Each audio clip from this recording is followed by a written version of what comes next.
باللہ من الشیطان الرجیم بسم اللہ الرحمن الرحیم۔ میرے عزیز بھائیوں اور میری پیاری بہنوں، نماز فجر یعنی کہ فجر کی نماز پڑھنے کے بعد ہمیں دوبارہ پھر سے سونا چاہیے یا نہیں چاہیے۔ بہت سے لوگ یہ نہیں جانتے کہ نماز فجر کے بعد سونا ایک راز ہے۔ تو چلیے سنتے ہیں کہ آخر فجر کی نماز کے بعد سونے کا راز کیا ہے۔ کیا واقعی اس وقت سونا منع ہے اور اس بارے میں نبی کریم صلی اللہ علیہ وسلم نے تعلیم فرمائی ہے؟ کہ سب سے پہلے ایک بات اپنے ذہن میں بٹھا لیجئے، بہت سے لوگ بنا علم کے کہہ دیتے ہیں کہ فجر کی نماز کے بعد سونا حرام ہے، جبکہ حقیقت یہ ہے کہ قرآن مجید میں اس طرح کی کوئی صاف مناہی موجود نہیں ہے، لیکن صبح کے اس مبارک وقت کی ایسی فضیلت ضرور بیان کی گئی ہے کہ ایک مومن کا دل خود ہی اس وقت کو غنیمت سمجھنے لگتا ہے۔ اللہ تعالیٰ سورہ آل عمران میں ان خوش نصیب بندوں کا ذکر فرماتا ہے جو سحر کے اوقات سے استغفار کرتے ہیں، یعنی جب زیادہ تر لوگ گہری نیند میں ہوتے ہیں، اس وقت اللہ کے کچھ بندے اپنے ہاتھ اٹھا کر اپنے رب سے مغفرت مانگ رہے ہوتے ہیں۔ سوچئے میری پیاری بہنوں، جس وقت کو اللہ نے استغفار اور اپنی رحمت کے لیے پسند فرمایا ہو، وہ وقت کتنا مبارک ہوتا ہے۔ پھر ایک اور مقام پر اللہ تعالیٰ ارشاد فرماتا ہے کہ اپنے رب کی تسبیح کرو سورج نکلنے سے پہلے اور سورج غروب ہونے سے پہلے، یعنی کہ صبح کا یہ وقت صرف دن کی شروعات نہیں بلکہ بندے اور اس کے رب کے درمیان سب سے خوبصورت لمحوں میں سے ایک ہے۔ اور جب ہم اپنے پیارے آقا کریم حضرت محمد صلی اللہ علیہ وسلم کی زندگی کو دیکھتے ہیں تو وہاں بھی یہی منظر نظر آتا ہے۔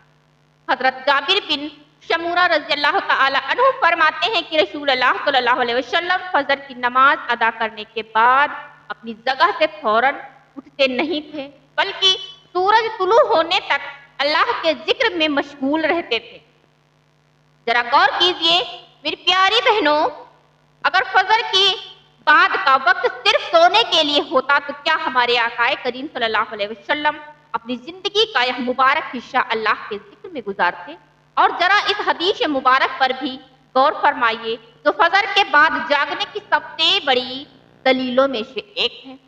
ہمارے پیارے آقا حضرت محمد صلی اللہ علیہ وسلم نے اللہ تعالیٰ کی بارگاہ میں دعا فرمائی، اے اللہ میری امت کے لیے صبح کے وقت میں برکت عطا فرما۔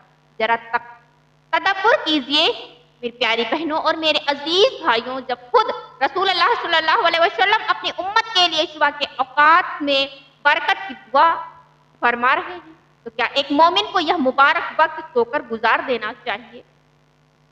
یہی وجہ ہے کہ ہمارے اکابر اور اشلاف نے صبح کے ان لمحات کو کبھی ضائع نہیں کیا۔ ان کے نزدیک فجر کے بعد کا وقت صرف دن کی شروعات نہیں بلکہ رزق، برکت اور کامیابی کا آغاز ہوتا تھا۔ میری پیاری بہنوں، صحابہ کرام رضی اللہ تعالی عنہ کی زندگی پر نظر ڈالیے۔ ان کا معمول یہ نہیں تھا کہ فجر کی نماز پڑھ کر دوبارہ بستر پر رخ کر لیں، بلکہ نماز کے بعد یا تو اللہ کے ذکر میں مشغول رہتے یا پھر اپنے حالات رزق کی تلاش میں نکل پڑتے۔ اسی سلسلے میں حضرت عبداللہ بن مسعود رضی اللہ تعالی عنہ فرمایا کرتے تھے کہ صبح کا وقت برکت والا وقت ہے۔